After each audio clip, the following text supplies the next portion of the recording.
All right, Andrew Easton here with Nick Ziegler of ESU 5, and we're just going to be honest up front and say that we're going to have just kind of an informal conversation here to extend your thinking as we try to understand maybe how we might go through pacing for some of this remote learning plans and the rhythms that we like to get into as teachers. It shifts when you move to this remote space, and it's largely a result of whatever it is that your district has kind of set forth. And so Nick's going to talk through that a little bit. I'm going to play off of this as well. It might be one of our longer videos, but it is important to have this conversation and think through this work first, because the remote learning framework that we're going to share hereafter is going to function within, just think of it like these boxes, right? That we're going to start to like get as established as the rhythm that we're going to go through learning.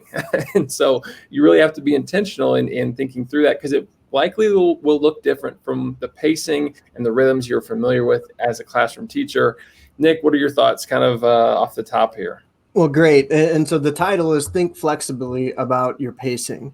And what we want to communicate here is, in a remote learning setting, number one, what are the expectations that your district has set forth in relation to, if students are remote learning, are they expected to Zoom in for the entirety of the day? Maybe. So in some contexts they are. Are you engaging students in more of that full remote learning plan where it's still synchronous? You connect for 30 minutes, maybe in a middle school or high school context, instead of your full hour. You connect for 30 minutes, and then so you deliver some of your instruction, and then you push kids into the practice and product activities outside of that. Is it an asynchronous experience where you can't necessarily, think back this last quarter, how frequently did you have 100% of your students join your Zoom sessions, join those live sessions? And so maybe we do need to have access to some asynchronous learning experiences where they can access it after the fact on their own time, because they are in second grade and going to a daycare during the day and not having the opportunity to engage with learning until mom and dad pick them up and bring them home. Number one, look at that model that your district has put forth. And now let's have a context, let's have a conversation within that context of building out some cohesive mini units of instruction. Now we can think flexibly about the pacing through what you would normally do in a face-to-face experience. Maybe what our suggestion is, maybe we need to break that down into some smaller chunks of information. That's a Marzano term, right? Chunks of information, where you are identifying for this one small component of the larger unit, here's the objective, here's the instruction, here's a quick process activity that you get some immediate feedback on. Now you'll dive deeper and practice this one component, and before creating a mini product and now moving on like you would. We're not suggesting you change your sequence of learning objectives, but suggesting instead that you think flexibly about the pacing at which you're getting through the content. Suggesting that potentially, in the context of remote learning, you're not going to be able to do things exactly like you did in your face-to-face classroom. Andrew, I'll let you take the ball.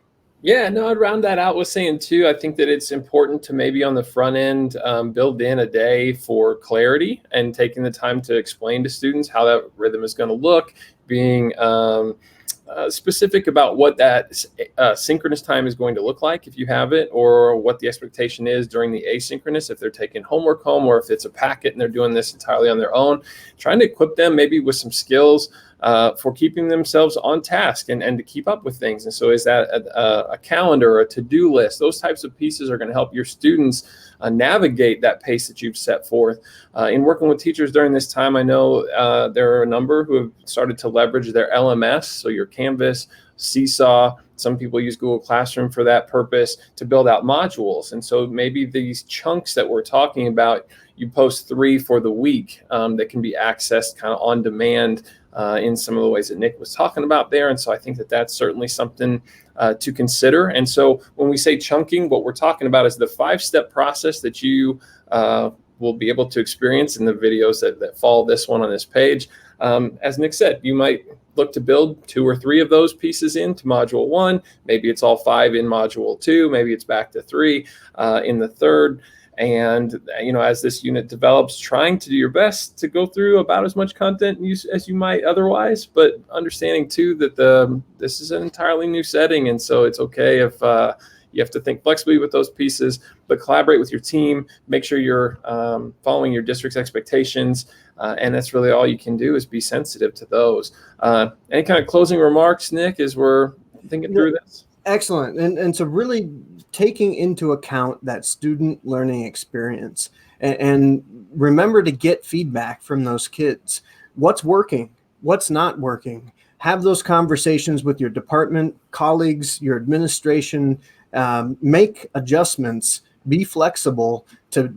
We're going to do the best we can, and that's all we can do. Kids will learn. They'll learn. It'll be okay.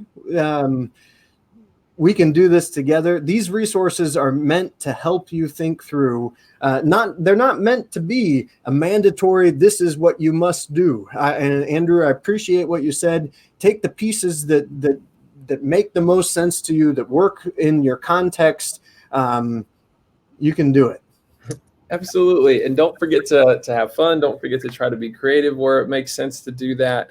Hopefully these pages will help you out. You'll find on the rest of this page, not this particular page, but this portion where we're talking about the remote learning framework, really some of those foundational pieces where if you're looking for more best practices and some of the norms conversations, for example, or setting up routines, you'll find that on that best practices page. And so I would really just a little bit longer than we like for these videos to be here, but that's okay, because we're talking about a really important piece in that, how do we get things started? So Nick, thanks for your time, and good luck to our teachers as we enter into a really thoughtful discussion about that remote learning framework.